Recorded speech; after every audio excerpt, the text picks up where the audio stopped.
श्री स्वामी समर्थ गुरुचरित्र अध्याय 25.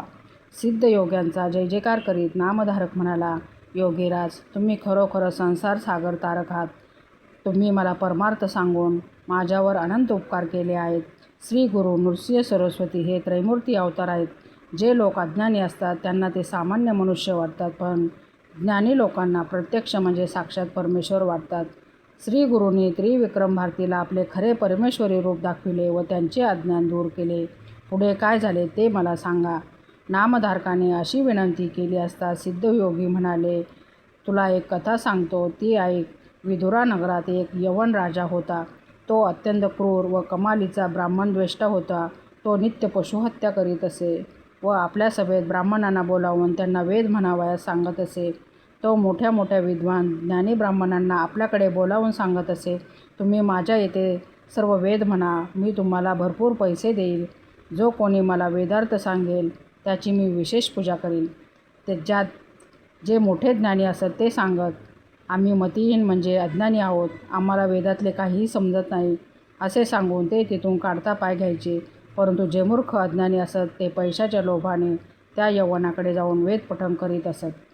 त्यावेळी यज्ञकांडाचा अर्थ ऐकताना तो दृष्ट यवन राजा कुत्सितपणे हसून म्हणायचा, तुम्ही ब्राह्मण यज्ञ करता तेव्हा पशुहत्या करता, ती तुम्हाला चालते, मग आम्ही पशुहत्या केली इतर काय बिघडते. असे बोलून तो ब्राह्मणाची यथेच्छ निंदा नालस्ती करायचा व जो विद्वान असेल त्याला भरपूर धन देत असे. ही बातमी अनेक ब्राह्मण केवळ धन्याच्या लोभाने त्या यवनाकडे येऊन त्याला वेद म्हणून दाखवत असत. या कलियुगात असे जे मतिहीन मंदोमंत द्रव्यलोभी असतील ते यमलोकात जाण्याच्या योग्यतेचे असतील यात ती मात्र शंका नाही. द्रव्यलोभी असे 2 ब्राह्मण त्या विदुर नगरात आले. ते त्या यवन राजाला भेटले व आपली कीर्ती आपणच सांगू लागले. ते म्हणाले, आम्ही 3 वेदांचे संगोपन अध्ययन केले आहे. सगळे वेद आम्हाला तोंडपाठ आहेत. वेदाविषयी आमच्याबरोबर वादविवाद करण्यास 4 राष्ट्रात कोणीही नाही. तुमच्या नगरात असे कोणी असतील तर त्यांना आमच्याशी वेदचर्चा करण्यास बोलवावे. राजाने ते आव्हान स्वीकारले. त्याने आपल्या नगरातील विद्वान ब्राह्मणांना बोलावून घेतले. राजा त्यांना म्हणाला, तुम्ही या 2 ब्राह्मणाशी वेद विषयक चर्चा करा. तुमच्यापैकी जो जिंकेल त्याला मी भरपूर धन देईल. त्यावर ते ब्राह्मण म्हणाले, हे दोन्ही ब्राह्मण प्रकाड पंडित आहेत.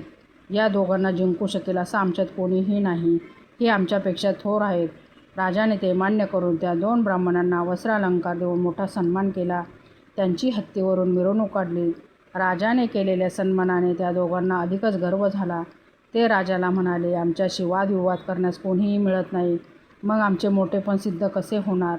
आता आम्ही अन्यत्र जातो. आमच्याशी वादविवाद करण्यास कोणी भेटला तर त्यांच्याशी चर्चा करू. राजाने ते मान्य केले. मग राजाचे संमतीपत्र घेऊन ते दोघे ब्राह्मण गावोगाव फिरू लागले.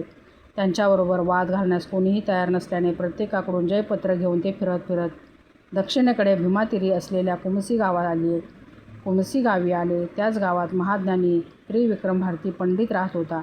त्याला 3 वेद येत होते व तो अनेक शास्त्रात पारंगत होता.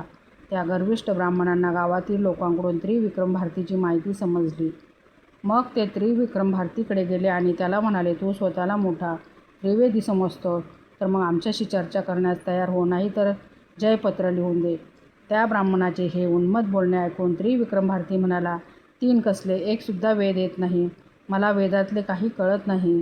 जर मला वेदशास्त्र येत असते तर मी येथे अरण्यात कशाला राहिलो असतो. मला जर वेद येत असते तर सर्व राजांनी मला वंदन केले असते, सुखभोग मला मिळाले असते. मला काहीच येत नाही, म्हणून तर संन्यासवेश धारण करून मी वनात राहतो. मी एक सामान्य भिक्षुक आहे. तुमच्याशी बरोबरी मी कशी करणार. त्रिविक्रम भारतीचे हे बोलणे ऐकताच ते 2 ब्राह्मण भयंकर संतापले. ते म्हणाले, आमच्याशी वादविवाद करण्यास या जगात कोणीही नाही.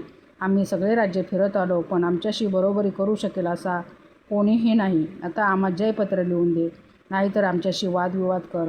त्रिविक्रम भारतीने आपले अनेक प्रकारे समजवले, पण ते काही ऐकण्यास तयार होईनात. त्रिविक्रम भारतीने विचार केला, या ब्राह्मणांना भलताच गर्व झाला आहे. हे नेकाचा अपमान करीत आहेत. आता यांना चांगलीच शिक्षा होईल. त्रिविक्रम भारती त्या ब्राह्मणांना म्हणाला, आपण गाणगापुरात जाऊया. तेथे आमचे गुरु आहेत. त्यांना समक्ष तुम्हाला जयपत्र दिले जाईल. त्या दोघांनी मान्य केले. ते मेण्यात बसून गाणगापुराकडे निघाले. त्रिविक्रम भारतीसारख्या परमज्ञानी पुरुषाला पायी चालत येण्यास लावले. यामुळे ते अल्पायुषी झाले. गाणगापुरास आल्यावर त्रिविक्रम भातीने श्रीगुरूंच्या पाया पडून त्यांना सर्व हकीकत सांगितली. श्रीगुरूंच्या सर्व काही लक्षात आले. मग ते मंदस्मित करीत त्या दोघा ब्राह्मणांना म्हणाले, तुम्ही दोघे कशासाठी आला आहात? आम्ही संन्यासी, आमच्याशी वाद घालून तुम्हाला काय मिळणार? तुम्ही आमचा पराभव केला तर तुम्हाला कसलाही रस नाही. आम्ही बोलून चालून संन्यासी, आम्हाला हारजीत सारखीच. तुम्ही आम्हाला जिंकलेत तरी तुमचा काय फायदा? असे बोलून श्रीगुरू त्यांना परावृत्त करण्याचा प्रयत्न केला, पण पालत्या गड्यावर पाणी, विनाशक आले विपरीत बुद्धी हेच करीत. ते ब्राह्मण म्हणाले, जयपत्रे मिळवणे ही आमची प्रतिष्ठा आहे, तेव्हा आमच्याशी चर्चा करा, नाही तर दोघेही जयपत्रे लिहून द्या. मग श्रीगुरूंनी त्यांना म्हणाले, ब्राह्मणांनो, इतका गर्व योग्य नाही. गर्व सर्व विनाशाचे मूळ आहे. या गर्वामुळे बाणासूर, रावण, कौरव लयाला गेले. वेद अनंत आहे, ब्रह्मादिकांनाही थांगपत्ता लागला नाही. वेद अनादी अनंत आहेत. आपण कसली चर्चा करणार? तेव्हा गर्व सोडा. तुम्ही स्वतःला चतुर्वेदी म्हणवता, मग वेदांताविषयी तुम्हाला काय माहीत आहे? श्रीगुरूंनी त्यांना परोपरी समजवण्याचा प्रयत्न केला, पण त्याचा काही उपयोग झाला नाही. ते ब्राह्मण अत्यंत गर्वाने म्हणाले, आम्ही 3 वेदाचे संगोपांग अध्ययन केले आहे. ही कथा सांगून सिद्धयोगी नामधारकास म्हणाले, नामधारका, त्या गर्विष्ठ ब्राह्मणांना श्रीगुरूंनी काय उत्तर दिले ती मोठी अपूर्व कथा तुला सांगतो, ती एकाग्रचित्ताने ऐक. अशा रीतीने श्रीगुरू चरित्रमृतातील गर्विष्ठ ब्राह्मणांचा जयपत्राविषयी हट्ट नावाचा अध्याय 25 समाप्त.